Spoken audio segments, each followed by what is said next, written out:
Reading by Greg Marguerite. Death of a Spaceman by Walter M. Miller, Jr. The manner in which a man has lived is often the key to the way he will die. Take old man Donegal, for example. Most of his adult life was spent in digging a hole through space to learn what was on the other side. Would he go out the same way? Old Donegal was dying. They had known it was coming, and they watched it come. His haggard wife, his daughter, and now his grandson, home on emergency leave from the Pre-Astronautics Academy. Old Donegal knew it too, and had known it from the beginning, when he had begun to lose control of his legs and was forced to walk with a cane. But most of the time he pretended to let them keep the secret they shared with the doctors, that the operations had all been failures, and that the cancer that fed at his spine would gnaw its way brainward until the paralysis engulfed vital organs, and then old Donegal would cease to be. It would be cruel to let them know that he knew. Once, weeks ago, he had joked about the approaching shadows. "Buy the plot back where people won't walk over it, Martha," he said. "Get it way back under the cedars next to the fence. There aren't many graves back there yet. I want to be alone." "Don't talk that way, Donnie," his wife choked. "You're not dying." His eyes twinkled maliciously. "Listen, Martha, I want to be buried face down. I want to be buried with my back to space. Understand? Don't let them lay me out like a lily." "Donnie, please." "They ought to face a man the way he's headed," Donegal grunted. "I've been up, way up. Now I'm going straight down." Martha had fled from the room in tears. He had never done it again, except to the interns and nurses, who, while they insisted that he was going to get well, didn't mind joking with him about it. Martha can bear my death, he thought, can bear pre-knowledge of it. But she couldn't bear thinking that he might take it calmly. If he accepted death gracefully, it would be like deliberately leaving her, and old Donegal had decided to help her believe whatever would be comforting to her in such a troublesome moment. "When'll they let me out of this bed again?" he complained. "Be patient, Donnie," she sighed. "It won't be long. You'll be up and around before you know it." "Back on the moon run, maybe," he offered. "Listen, Martha, I've been planet bound too long. I'm not too old for the moon run, am I? 63's not so old." That had been carrying things too far. She knew he was hoaxing, and dabbed at her eyes again. The dead must humor the mourners, he thought, and the sick must comfort the visitors. It was always so. But it was harder now that the end was near. His eyes were hazy and his thoughts unclear. He could move his arms a little, clumsily, but feeling was gone from them. The rest of his body was lost to him. Sometimes he seemed to feel his stomach and his hips, but the sensation was mostly an illusion offered by higher nervous centers, like the ghost arm that an amputee continues to feel. The wires were down, and he was cut off from himself. He lay wheezing on the hospital bed in his own room, in his own rented flat. Gaunt and unshaven, gray as winter twilight, he lay staring at the white net curtains that billowed gently in the breeze from the open window. There was no sound in the room but the sound of breathing and the loud ticking of an alarm clock. Occasionally he heard a chair scraping on the stone terrace next door, and the low mutter of voices, sometimes laughter, as the servants of the Keith mansion arranged the terrace for late afternoon guests. With considerable effort he rolled his head toward Martha, who sat beside the bed, pinch-faced and weary. "You ought to get some sleep," he said. "I slept yesterday. Don't talk, Donnie. It tires you." "You ought to get more sleep. You never sleep enough. Are you afraid I'll get up and run away if you go to sleep for a while?" She managed a brittle smile. "There'll be plenty of time for sleep when you're well again." The brittle smile fled, and she swallowed hard, like swallowing a fish bone. He glanced down and noticed that she was squeezing his hand spasmodically. There wasn't much left of the hand, he thought, bones and ugly, tight-stretched hide spotted with brown, bulging knuckles with yellow cigarette stains. My hand. He tried to tighten it, tried to squeeze Martha's thin one in return. He watched it open and contract a little, but it was like operating a remote control mechanism. "Goodbye, hand. You're leaving me the way my legs did," he told it. "I'll see you again in hell." "How hammy can you get, old Donegal? You maudlin ass." "Requiescat," he muttered over the hand, and let it lie in peace. Perhaps she heard him. "Donnie," she whispered, leaning closer. "Won't you let me call the priest now? Please." He rattled a sigh and rolled his head toward the window again. "Are the Keiths having a party today?" he asked. "Sounds like they're moving chairs out there on the terrace." "Please, Donnie, the priest." He let his head roll aside and closed his eyes as if asleep. The bed shook slightly as she quickly caught at his wrist to feel for a pulse. "If I'm not dying, I don't need a priest," he said sleepily. "That's not right," she scolded softly. "You know that's not right, Donnie. You know better." Maybe I'm being too rough on her, he wondered. He hadn't minded getting baptized her way and married her way and occasionally priest handled the way she wanted him to when he was home from a space run, but when it came to dying, old Donegal wanted to do it his own way. He opened his eyes at the sound of a bench being dragged across the stone terrace. "Martha, what kind of party are the Keiths having today?" "I wouldn't know," she said stiffly. "You'd think they'd have a little more respect. You'd think they'd have put it off a few days." "Until?" "Until you feel better."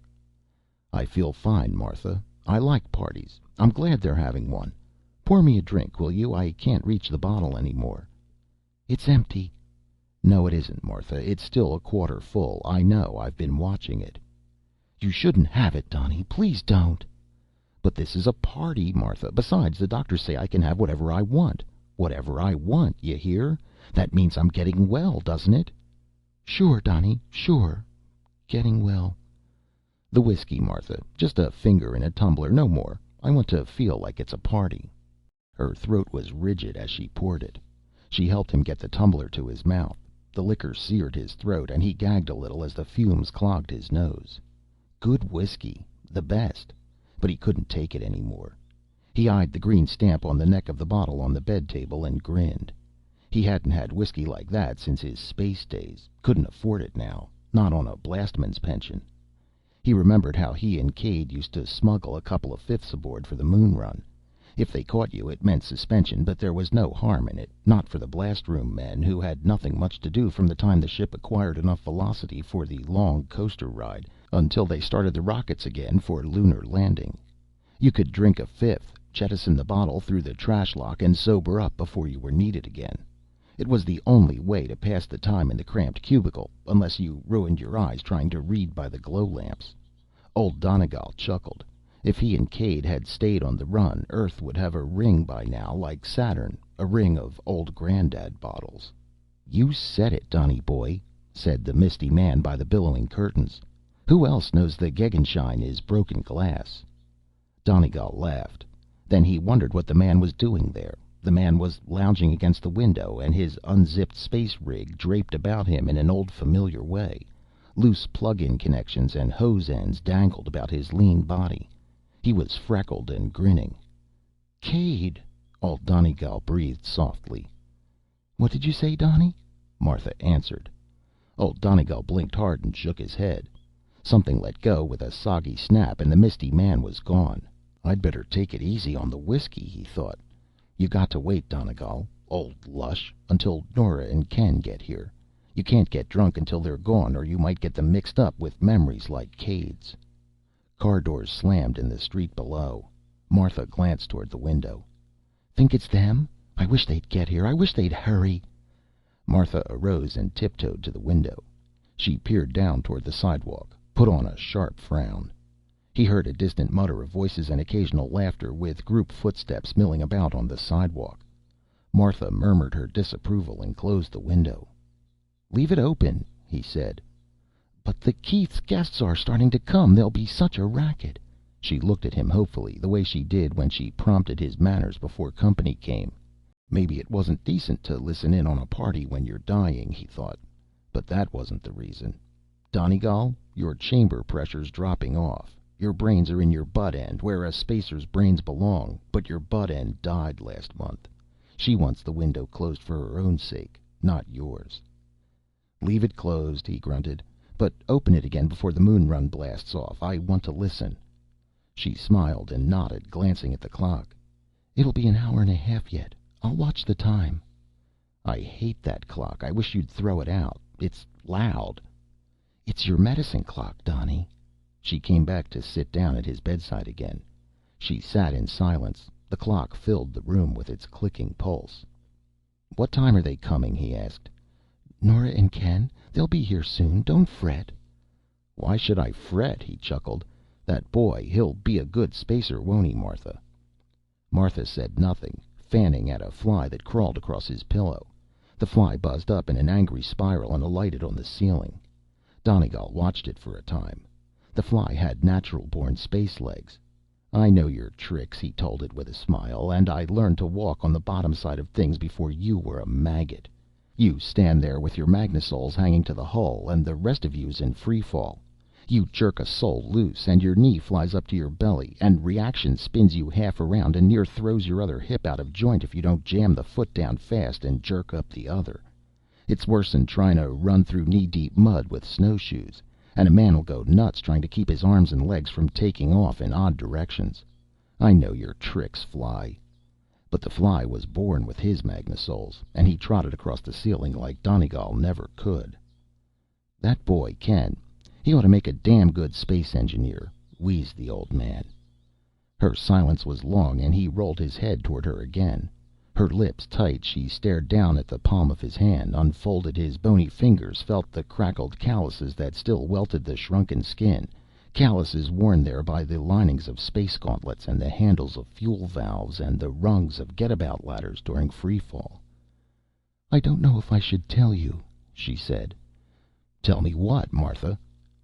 She looked up, slowly scrutinizing his face. "Ken's changed his mind, Nora says. Ken doesn't like the academy. She says he wants to go to medical school." Old Donegal thought it over, nodded absently. "That's fine. Space medics get good pay." He watched her carefully. She lowered her eyes, rubbed at his calluses again. She shook her head slowly. "He doesn't want to go to space." The clock clicked loudly in the closed room. "I thought I ought to tell you so you won't say anything to him about it," she added. Old Donegal looked grayer than before. After a long silence, he rolled his head away and looked toward the limp curtains. "Open the window, Martha," he said. Her tongue clucked faintly as she started to protest, but she said nothing. After frozen seconds, she sighed and went to open it. The curtains billowed, and a babble of conversation blew in from the terrace of the Keith mansion. With the sound came the occasional brassy discord of a musician tuning his instrument. She clutched the window sash as if she wanted to slam it closed again. "Well, music!" grunted old Donegal. "That's good. This is some shebang. Good whiskey and good music and you." He chuckled, but it choked off into a fit of coughing. "Donnie, about Ken." "No matter, Martha," he said hastily. "Space medic's pay is good." "But, Donnie." She turned from the window, stared at him briefly, then said, "Sure, Donnie, sure," and came back to sit down by his bed. He smiled at her affectionately. She was a man's woman, was Martha. Always had been. Still was. He had married her the year he had gone to space. A lissom, wistful, old-fashioned lass, with big violet eyes and gentle hands and gentle thoughts. And she had never complained about the long and lonely weeks between blast-off and glide-down, when most spacers' wives listened to the psychiatrists and soap operas, and soon developed the symptoms that were expected of them, either because the symptoms were chic, or because they felt they should do something to earn the pity that was extended to them. "It's not so bad," Martha had assured him. "The house keeps me busy till Nora's home from school, and then there's a flock of kids around till dinner. Nights are a little empty, but if there's a moon I can always go out on the porch and look at it and know where you are. And Nora gets out the telescope you built her, and we make a game of it. Seeing if Daddy's still at the office, she calls it." "Those were the days," he muttered. "What, Donnie?" "Do you remember that Steve Farron song?" She paused, frowning thoughtfully. There were a lot of Steve Farron songs, but after a moment she picked the right one and sang it softly. "O moon, where o'er the clouds fly, beyond the willow tree, there is a ramblin' space guy I wish you'd save for me. Mare tranquillitatis, O dark and tranquil sea, until he drops from heaven, rest him there with thee." Her voice cracked and she laughed. Old Donegal chuckled weakly. "Fried mush," he said. "That one made the cats wilt their ears and wail at the moon." I feel real crazy," he added. "Hand me the King Kong fluff muff." "Keep cool, Daddy-O. You've had enough." Martha reddened and patted his arm, looking pleased. Neither of them had talked that way, even in the old days, but the outdated slang brought back memories. School parties, dances at the Rockport Club, the early years of the war when Donegal had jockeyed an R-43 fighter in the close space assaults against the Soviet satellite project. The memories were good. A brassy blare of modern slide arose suddenly from the Keith terrace as the small orchestra launched into its first number. Martha caught an angry breath and started toward the window. "Leave it," he said. "It's a party. Whiskey, Martha, please. Just a small one." She gave him a hurtful glance. "Whiskey. Then you can call the priest." "Donnie, it's not right. You know it's not right to bargain for such as that." "All right. Whiskey. Forget the priest." She poured it for him and helped him get it down, and then went out to make the phone call. Old Donegal lay shuddering over the whiskey taste and savoring the burn in his throat. Jesus, but it was good. "You old bastard," he thought. "You got no right to enjoy life when 9/10 of you is dead already, and the rest is foggy as a thermal dust rise on the lunar Maria at Hell Dawn." But it wasn't a bad way to die. It ate your consciousness away from the feet up, it gnawed away the present, but it let you keep the past, until everything faded and blended. Maybe that's what eternity was, he thought. One man's subjective past, all wrapped up and packaged for shipment, a single space-time entity, a one-man microcosm of memories, when nothing else remains. "If I've got a soul, I made it myself," he told the gray nun at the foot of his bed. The nun held out a pie pan, rattled a few coins in it. "Contribute to the radiation victims' relief?" The nun purred softly. "I know you," he said. "You're my conscience. You hang around the officers' mess, and when we get back from a sortie you make us pay for the damage we did. But that was 40 years ago." The nun smiled, and her luminous eyes were on him softly. "Mother of God!" he breathed, and reached for the whiskey. His arm obeyed. The last drink had done him good. He had to watch his hand to see where it was going, and squeezed the neck until his fingers whitened so that he knew that he had it. But he got it off the table and onto his chest, and he got the cork out with his teeth. He had a long pull at the bottle, and it made his eyes water and his hands grow weak. But he got it back to the table without spilling a bit, and he was proud of himself. The room was spinning like the cabin of a gyrogravved ship. By the time he wrestled it to a standstill, the nun was gone. The blare of music from the Keith terrace was louder, and laughing voices blended with it, chairs scraping and glasses rattling. "A fine party, Keith. I'm glad you picked today." This shebang would be the younger Keith's affair. Ronald Tonweiler Keith III, scion of Orbital Engineering and Construction Company, builders of the moon shuttle ships that made the run from the satellite station to Luna and back. It's good to have such important neighbors, he thought. He wished he had been able to meet them while he was still up and about, but the Keiths' place was walled in, and when a Keith came out he charged out in a limousine with a chauffeur at the wheel, and the iron gate closed again.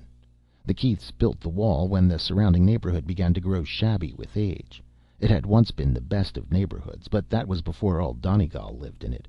Now it consisted of sooty old houses and rented flats, and the Keith place was really not a part of it any more. Nevertheless, it was really something when a pensioned blastman could say, "I live out close to the Keiths, you know, the Ronald Keiths." At least, that's what Martha always told him. The music was so loud that he never heard the doorbell ring, but when a lull came he heard Nora's voice downstairs and listened hopefully for Ken's. But when they came up, the boy was not with them. "Hello, Skinny Britches," he greeted his daughter. Nora grinned and came over to kiss him. Her hair dangled about his face, and he noticed that it was blacker than usual, with the gray streaks gone from it again. "You smell good," he said. "You don't, Pops. You smell like a sot. Naughty." "Where's Ken?" She moistened her lips nervously and looked away. "He couldn't come. He had to take a driver's lesson. He really couldn't help it. If he didn't go, he'd lose his turn, and then he wouldn't finish before he goes back to the academy." She looked at him apologetically. "It's all right, Nora." "If he missed it, he wouldn't get his copter license until summer." "It's okay. Copters? Hell, the boy should be in jets by now." Several breaths passed in silence. She gazed absently toward the window and shook her head. "No jets, Pop. Not for Ken." He glowered at her. "Listen, how'll he get into space? He's got to get his jet license first. Can't get in rockets without 'em." Nora shot a quick glance at her mother. Martha rolled her eyes as if sighing patiently.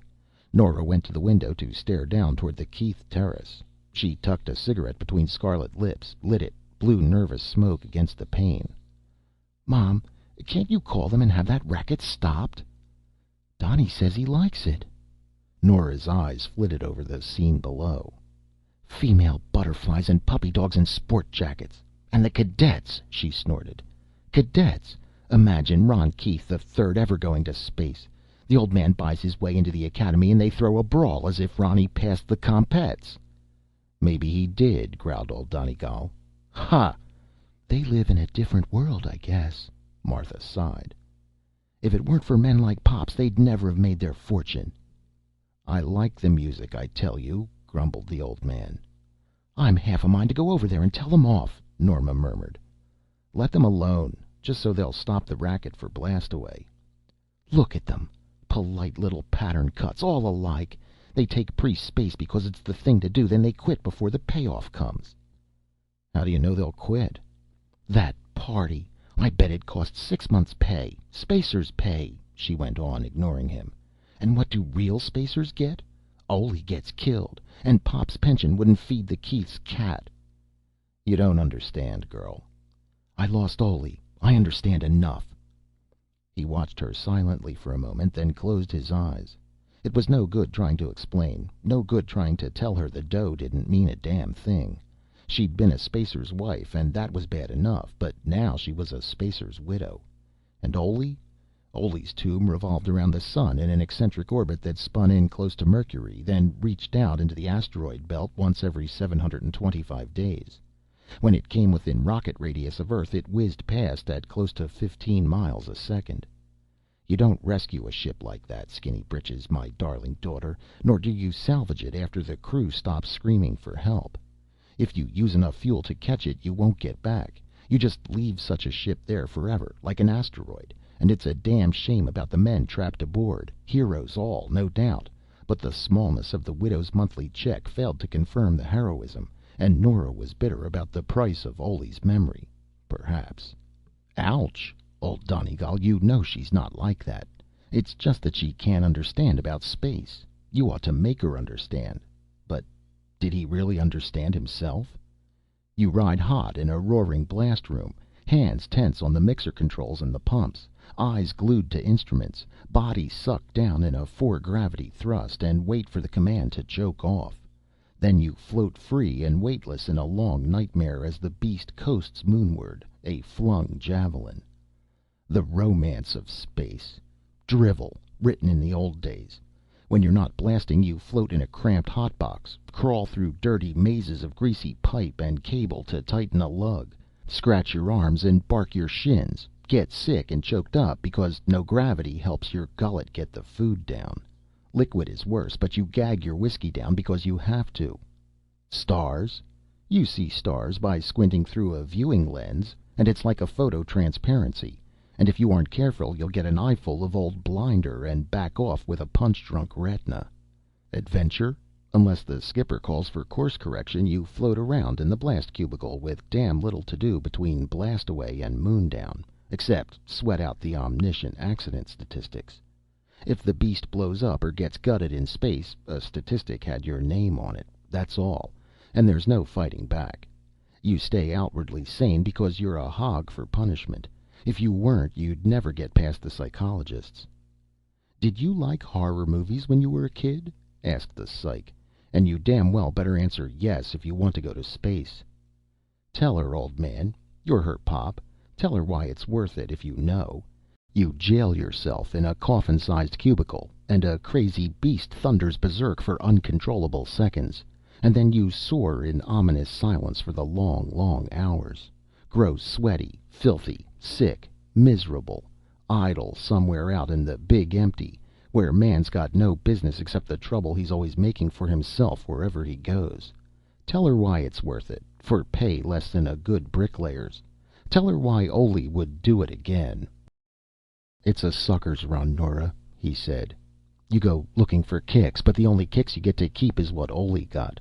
God knows why, but it's worth it." Nora said nothing. He opened his eyes slowly. Nora was gone. Had she been there at all? He blinked around at the fuzzy room and dissolved the shifting shadows that sometimes emerged as old friendly faces grinning at him. He found Martha. "You went to sleep," said Martha. "She had to go. Kenny called. He'll be over later if you're not too tired." "I'm not tired. I'm all head. There's nothing much to get tired." "I love you, old Donegal." "Hold my hand again." "I'm holding it, old man." "Then hold me where I can feel it." She slid a thin arm under his neck and bent over his face to kiss him. She was crying a little, and he was glad she could do it now without fleeing the room. "Can I talk about dying now?" he wondered aloud. She pinched her lips together and shook her head. "I lie to myself, Martha. You know how much I lie to myself?" She nodded slowly and stroked his gray temples. "I lie to myself about Ken, and about dying. If Ken turned spacer, I wouldn't die. That's what I told myself. You know?" She shook her head. "Don't talk, Donnie, please." "A man makes his own soul, Martha." "That's not true. You shouldn't say things like that." "A man makes his own soul, but it dies with him, unless he can pour it into his kids and his grandchildren before he goes. I lied to myself. Ken's a yellow belly. Nora made him one, and the boots won't fit." "Don't, Donnie. You'll excite yourself again." "I was going to give him the boots, the overboots with magnasoles, but they won't fit him. They won't ever fit him. He's a lily-livered lapdog, and he whines. Bring me my boots, woman." "Donnie!" "The boots. They're in my locker in the attic. I want them." "What on earth?" "Bring me my goddamn space boots and put them on my feet. I'm going to wear them." "You can't. The priest's coming." "Well, get them anyway. What time is it? You didn't let me sleep through the moon run blast, did you?" She shook her head. "It's half an hour yet. I'll get the boots if you promise not to make me put them on you." "I want them on." "You can't until Father Paul's finished." "Do I have to get my feet buttered?" She sighed. "I wish you wouldn't say things like that. I wish you wouldn't, Donnie. It's sacrilege. You know it is." "All right. Anointed," he corrected wearily. "Yes, you do." "The boots, woman. The boots." She went to get them. While she was gone, the doorbell rang, and he heard her quick footsteps on the stairs, and then Father Paul's voice asking about the patient. Old Donegal groaned inwardly. After the priest, the doctor would come, at the usual time, to see if he were dead yet. The doctor had let him come home from the hospital to die, and the doctor was getting impatient. "Why don't they let me alone?" he growled. "And why don't they let me handle it in my own way and stop making a fuss over it? I can die and do a good job of it without a lot of outside interference. And I wish they'd stop picking at me with syringes and sacraments and enemas." All he wanted was a chance to listen to the orchestra on the Keith Terrace, to drink the rest of the whiskey, and to hear the beast blast away for the satellite on the first lap of the run to Luna. "It's going to be my last day," he thought. "My eyes are going fuzzy, and I can't breathe right, and the throbbing's hurting my head."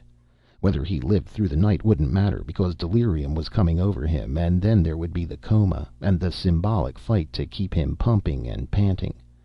"I'd rather die tonight and get it over with," he thought, "but they probably won't let me go." He heard their voices coming up the stairs. "Nora tried to get them to stop it, Father, but she couldn't get in to see anybody but the butler. He told her he'd tell Mrs. Keith, but nothing happened.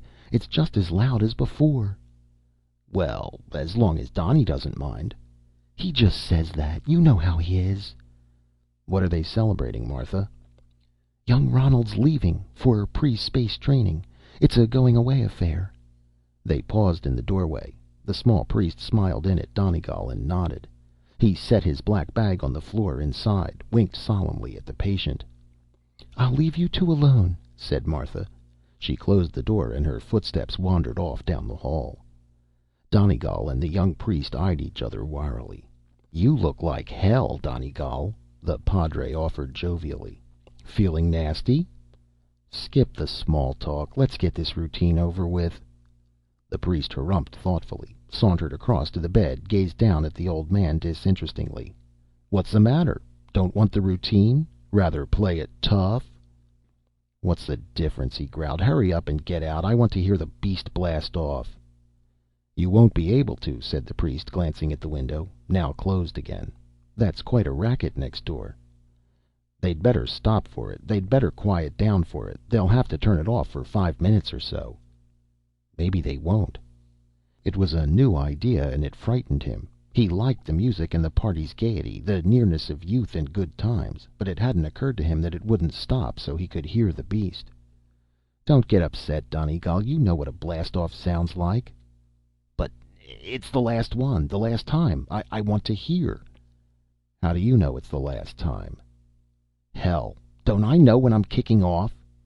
Maybe, maybe not. It's hardly your decision. It's not, eh? Old Donegal fumed. Well, Biggood, you'd think it wasn't. You'd think it was Martha's and yours and that damn fool Medic's. You'd think I got no say-so. Who's doing it, anyway? I would guess, Father Paul grunted sourly, that Providence might appreciate his fair share of the credit. Old Donegal made a surly noise and hunched his head back into the pillow to glower. You want me? The priest asked. Or is this just a case of wifely conscience? What's the difference? Give me the business and scram. No soap. Do you want the sacrament, or are you just being kind to your wife? If it's for Martha, I'll go now. Old Donegal glared at him for a time, then wilted. The priest brought his bag to the bedside. Bless me, Father, for I have sinned. Bless you, son. I accuse myself. Tension, anger, helplessness. They had all piled up on him, and now he was feeling the after effects, vertigo, nausea, and the black confetti, a bad spell. The whiskey. If he could only reach the whiskey. Then he remembered he was receiving a sacrament and struggled to get on with it. Tell him, old man, tell him of your various rottennesses and vile transgressions, if you can remember some.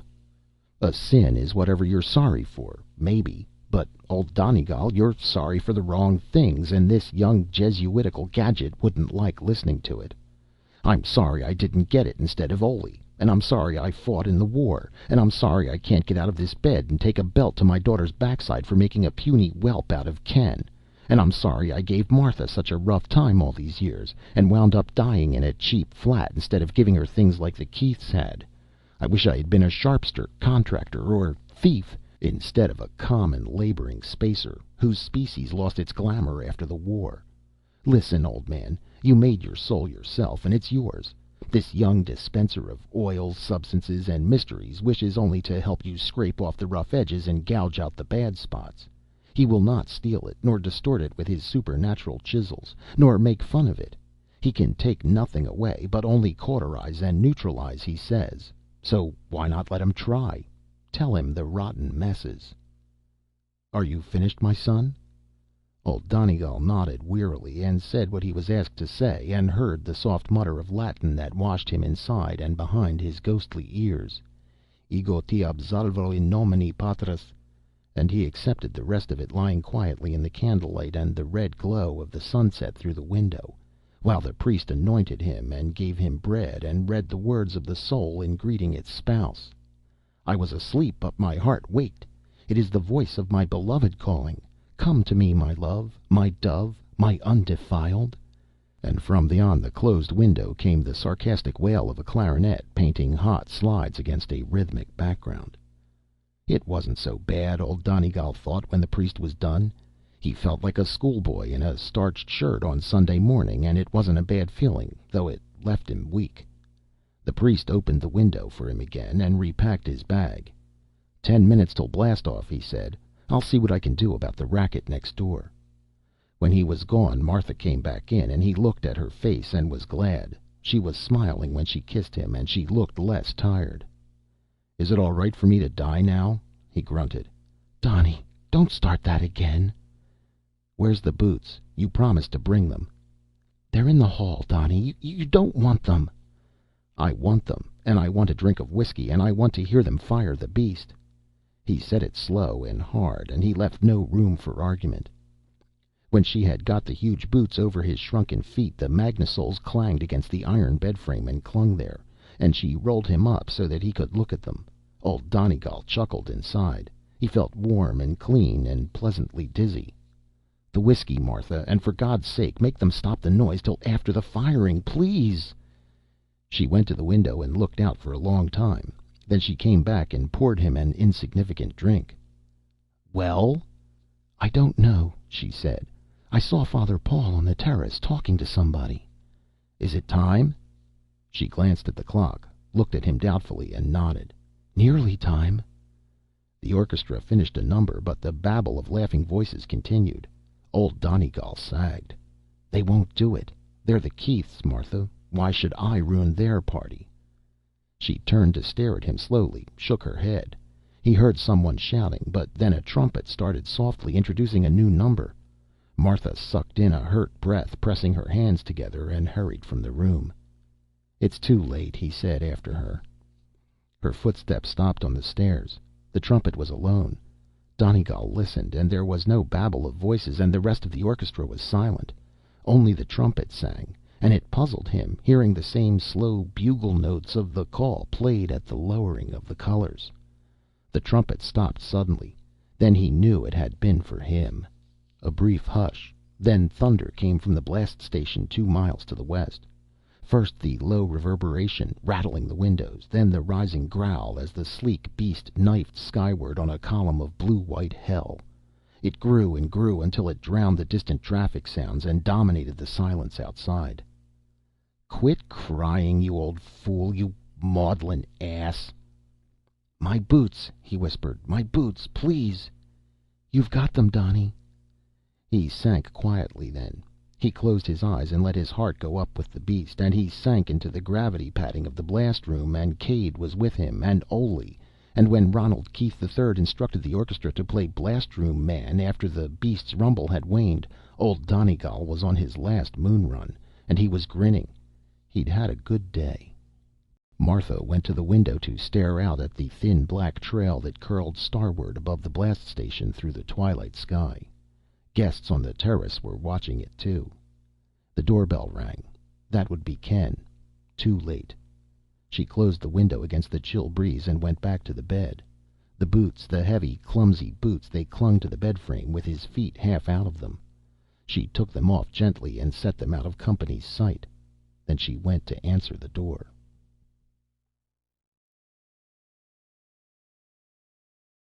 End of Death of a Spaceman by Walter M. Miller, Jr.